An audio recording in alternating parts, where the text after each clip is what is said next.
E aí, pessoal, vamos começar falando sobre gênero textual, função da linguagem, tipologia textual. Presta atenção. 25 questões da sua prova do Enem, linguagens especificamente, são só para gênero textual e função da linguagem, figura de linguagem. Ou seja, são os dois tópicos de interpretação textual que você precisa saber, tá? Normalmente essas questões vão ter como comando textual referências à palavra texto. Então, o comando textual, o tipo textual, o gênero textual, a função da linguagem. E eu preciso entender alguns aspectos. A linguagem era um conjunto de signos, tá? Que são utilizados para fazer representação a algo ou alguma coisa, tá? Então, existe a palavra sol, que representa para a gente, a palavra sol é o signo para a representação do sol, né? O astro. Então, a linguagem, ela abrange as formas de tentar representar esses objetos, né, através de signos, de maneira verbal ou não verbal. Esse conjunto forma um elemento cultural, tá? A cultura, por exemplo, é muito bem representada pela língua, justamente por quê? Porque o elemento cultural que une populações é a linguagem.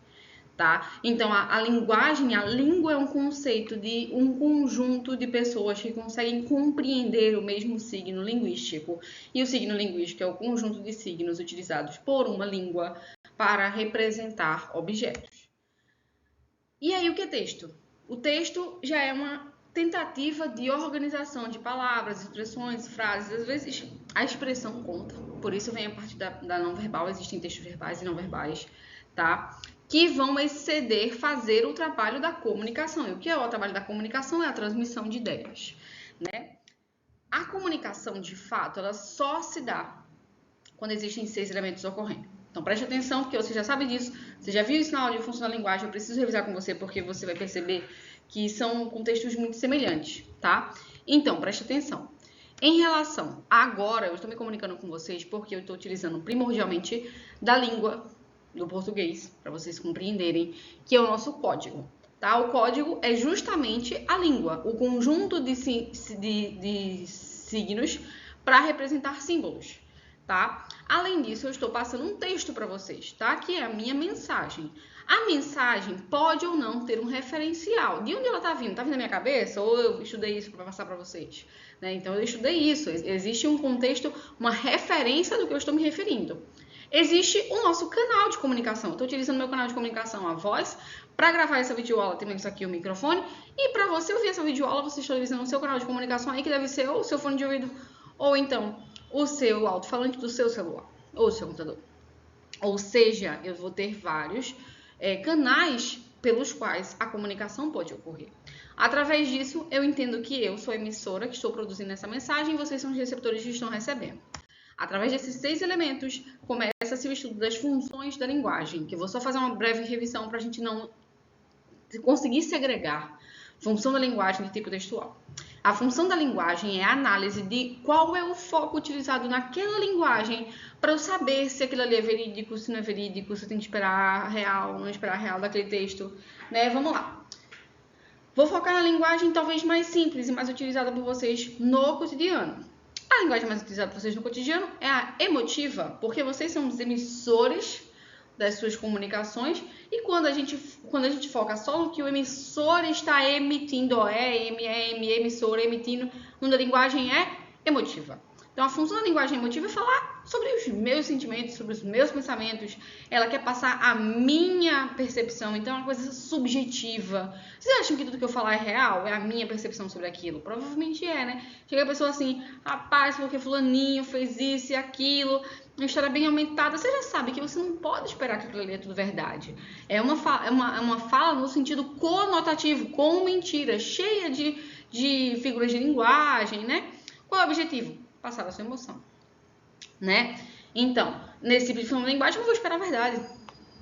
No tipo de função da linguagem poética, que se parece muito com emotiva, a poética ela não vai focar no que o emissor está falando, ela vai focar no que está sendo falado, né? Então é uma música, é uma poesia, ela quer deixar as coisas muito bonitas para serem passadas. Então eu posso falar te amo, ou posso falar de amor, P de paixão, G de Gabriel, que mora no meu coração. Veja que bonito. Eu peguei a forma da mensagem e organizei e deixei de uma maneira estética para que você aprecie melhor. tá? Parecem-se muito. Músicas, às vezes, são emotivas, às vezes a pessoa falando só sobre ela, né? E às vezes ela só tá tentando passar aquilo ali de uma maneira mais agitada. E aí eu preciso ter noção que na poética a mensagem provavelmente vai ser modificada para que ela seja mais estética. Talvez mais leve, não vai falar... Uma poesia não vai falar que a pessoa morreu. Vai falar que a pessoa se foi.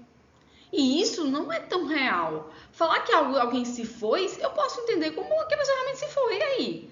Então, é um tipo de linguagem que a gente não vai esperar que vai haver exageros, tendências a coisas negativas, né? Vai utilizar de muita figura-linguagem que pode deixar o texto confuso. E esse é o objetivo, muitas vezes, né, de algumas músicas. Outras funções da linguagem que se confundem por exemplo, a referencial e a apelativa. A apelativa foca no receptor. Eu estou apelando para o cara fazer o que eu estou pedindo. Quem faz muito isso? Propaganda, né? Compre. Ou então propaganda de saúde. Não fume, não beba, não use drogas, né? Que bom, assim seja. Mas o objetivo é o quê? É te instruir, é te obrigar, os verbos no imperativo. Vê que característica interessante, né? Não fume, não beba, compre aqui, preste atenção. Só que às vezes pode se confundir um pouco com a referencial. Quem faz muita propaganda de escova de dente, né? De pasta dental. Como é? Colocam assim: 9 em cada 10 dentistas indicam a Colgate. Aí qual é a mensagem que está por trás disso? Compre Colgate.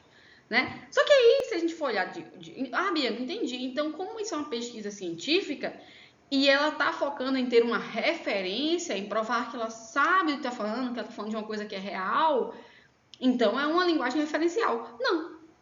Não, porque a linguagem referencial, vocês sabem como é.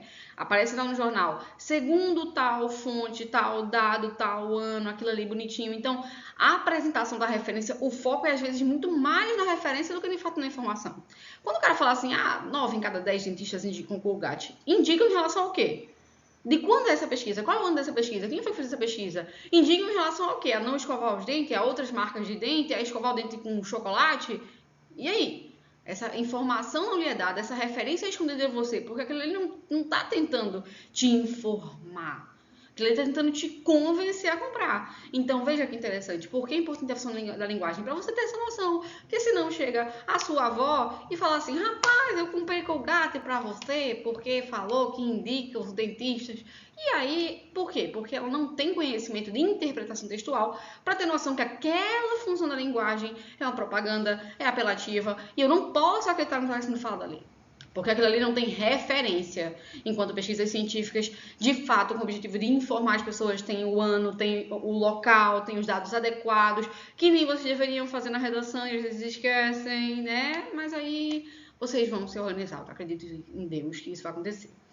Passando desse aspecto, tem outras duas funções da linguagem que são importantes, só para citar. A metalinguística, nossa, se eu estou utilizando um código para falar, precisa existir alguma coisa que uniformize os códigos.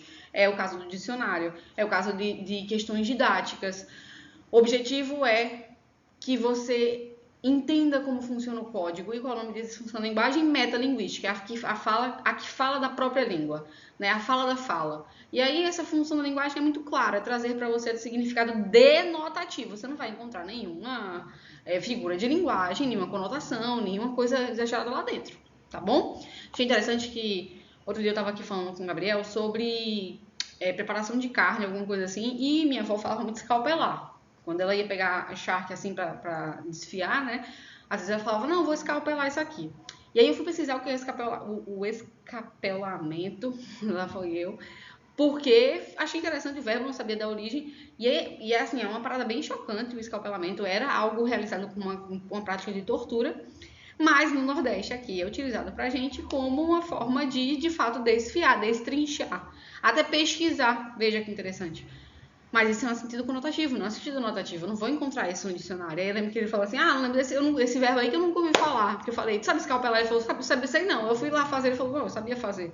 Mas esse é o sentido que você colocou aí na língua, ele não compreendia. Pois não é metalinguístico, não é o que está registrado nas formas adequadas do código. Você pode, claro, e deve utilizar a sua variação linguística, mas respeitando que se não está no código, a outra pessoa não é obrigada a saber. Por isso que é importante ter uma função da linguagem que foque no código, beleza? Para fechar, a função fática, ei, ou, 1, 2, 3, testando, alô, isso tudo também é função da linguagem. O cara vai ficar lá falando no show, preparação pro show. 1, 2, 3, 1, 2, 3, testando. Tu vai continuar cantando lá com ele? Não. Porque você sabe, por questão de vivência, que aquele cara não está tentando se comunicar com ninguém. Ele está testando o canal de comunicação que é o microfone. Então você vai ficar falando lá 4, 5, 6, 4, 5... Você não vai fazer isso. Se você fazer isso, você é um tabacudo. Mas o objetivo daquilo ali é o quê? Estabelecer um canal de comunicação. Ele verificar se o canal está funcionando. Gente, isso tudo é função da linguagem, tá? E o que tem a ver com tipo textual, Bianca? Eu preciso entender uma coisa. Uma coisa é a função da linguagem. É você entender por trás qual é o objetivo do texto, é me convencer, é me informar, é estabelecer um canal de comunicação, é ter um código claro para todas as pessoas, beleza. Outra coisa, se você saber, é o que onde para, às vezes, muitas vezes, a superficialidade da análise das pessoas. As pessoas só conseguem analisar as coisas, muitas vezes, como isso aqui é um texto, isso é um jornal, isso é uma carta, isso é um livro, isso é uma música. Elas não conseguem analisar a situação a mais do que isso. E a tipologia textual é uma análise muito mais simples do que a função da linguagem. Ambos são análises textuais. Só que entender a função da linguagem demanda que você entenda, por exemplo, o que é um verbo imperativo. Um verbo imperativo é um modelo do verbo que executa ordens. Você está executando ordens, então está executando ordem para alguém, o foco é no receptor. Isso é muito específico. Algo mais simples é entender que existem tipos ou gêneros textuais. O grande X da questão é você entender que vários gêneros textuais podem ter o mesmo objetivo textual. Então, a fanfic, o livro, a novela, a música, o filme, são vários tipos textuais. Vocês conseguem reconhecer facilmente todos eles. Mas qual é o objetivo de todos? Uma narração. E se todos são textos narrativos, eles vão focar em quê? Na verdade ou na história? Nossa, eu já vi tanta gente falar assim, tem lá o filme, né? Baseado em fatos reais. Aí o ser humano não consegue entender que é baseado. Não vai ser real, nunca vai ser real. Simples porque é um texto narrativo. O texto narrativo não foca na realidade, ele foca na linha cronológica, nos personagens, no desenvolvimento, na história sendo contada. E aí vem aquela tiazinha vendo 2 filhos de Francisco, né? E começa a chorar, porque aquilo ali é mentira. Aquilo ali não foi acontecer daquele jeito, aquilo ali é uma representação dramática, porque é um texto narrativo. Esse é o objetivo do gênero textual. É uma análise mais simples, tá? Que tenta fazer o ser humano perceber aquele tipo textual, qual é o objetivo simples do texto textual. O que é mais complexo? Função da linguagem. Se você entende os 6 elementos da função da linguagem, nossa, você é um monstro. Mas é também importante você entender as tipologias textuais. E saber que cada uma vai ter um foco. O texto narrativo foca na sequência temporal. O que é que não pode quebrar um texto narrativo? A sequência temporal. Porque todo mundo odeia. Eu odeio. Vou falar pra vocês, né? Desculpem, mas eu odeio Dark. Tentei assistir já algumas vezes, não consegui. Gabriel tentou me explicar, também não consegui. Por quê? Porque a sequência temporal não existe. Aí me complica um pouquinho. Fica difícil pra mim. Ou então a gente vai assistir Harry Potter 6. Aí a pessoa nunca assistiu Harry Potter. Não, aí complica pra mim. Você chega no meio de um filme, a pessoa tá assistindo um filme, você não consegue acompanhar. Por quê? Porque o que a gente valoriza no texto narrativo? A sequência temporal. Essa sequência não pode ser quebrada. Né? O texto descritivo, expositivo e argumentativo são muito parecidos. Então eu vou dar um mini spoiler aqui já já. Mas outro tipo de textual são 5. O outro texto é o injuntivo. O injuntivo é uma sequência imperativa. É você entender que aquele texto ali tem que ordenar. É tipo assim, receita de bolo. A receita de bolo pode falar assim pra vocês: olha, você poderia colocar 2 a 4 colheres de chá. Fudeu. 2 ou 4, não entendi. Poderia. É pra colocar? Não é pra colocar? Quer dizer que não precisa. Assim não dá. Então, o que é necessário num texto injuntivo, que são textos instrucionais? A ordem. A sequência imperativa é a sequência importante. Né? E por que isso é importante para as pessoas mais leigas? Porque elas vão ter que entender que um texto injuntivo tem que ser obedecido. Se está escrito lá na receita do médico, tomar por 8 dias, não é tomar até você melhorar, é tomar por 8 dias. Senão você se complica. Se está escrito lá no banco que você tem que fazer aquilo, entrar ali e fazer aquilo, você tem que fazer aquilo. Não tem o que fazer, tem que fazer aquilo que é comandado. É uma sequência imperativa. Os textos descritivo, expositivo e argumentativo, todos falam sobre a mesma coisa. Falam sobre uma informação. Veja, a narração conta uma história, injuntivo é um comando. Né? Mas a descritivo, expositivo e argumentativo eles trazem uma informação. A diferença é como essa informação é trazida. No descritivo é uma sequência meio que localizatória. Ela vai falar os pontos mais críticos. É descritivo, vai descrever. Então vou tentar trazer aqui para vocês 3 exemplos de um mesmo caso. Foi inaugurada a ponte, esqueci o nome daquela ponte, Santa Maria, spoiler aqui do produtor. A ponte Santa Maria foi inaugurada no dia 20 de maio, às 7 horas da noite. Faltou energia no local. Ponto. Então, é uma sequência de localização, ela me dá o local, ela me dá o horário, eu não fico na dúvida do que aconteceu e onde aconteceu. Pronto. Qual é o objetivo no texto descritivo que você não tenha dúvida sobre o ocorrido? Se faltar dúvidas, o texto está errado. Tem alguma coisa ali, e por isso que é importante, gente, que às vezes vão criando esses Instagrams aí de fofoca, de notícia local, e aí ele vai deixando as informações faltando. Teve agora mesmo um caso que foram seguir um ladrão lá no Morena Alerta. Só que só seguiram o ladrão, ninguém sabe se pegou, ninguém sabe se não pegou, ninguém sabe o horário, ninguém sabe nada. Aí eles jogaram o vídeo que estava no grupo, eles jogaram o vídeo na timeline, assim, pronto. Ninguém sabe se pegou, se não pegou, o local, o horário, quem é a vítima. Essa informação trouxe pra gente ter a descrição do que aconteceu? Não. Foi um tipo textual efetivo? Não. Dessa maneira, eu tenho que confiar nessa fonte de informação? Não. Não, porque não sabe fazer o trabalho direito, porque não faz o trabalho direito, porque não é formado para isto. Mas isso aí é debate para outro momento. Só deixando claro essa importância. Textos expositivos, eles vão trazer pra gente, além da sequência localizatória, e às vezes nem precisa da sequência localizatória, mas a análise daquilo por trás. Então, é a exposição. Mas eu quero que você entenda melhor, em vez de expositivo, entenda como contextualizatório. Tá? Pensa como uma contextualização, a primeira frase lá da introdução da redação. A gente não começa de cara com o tema, a gente começa com algo que contextualiza o tema.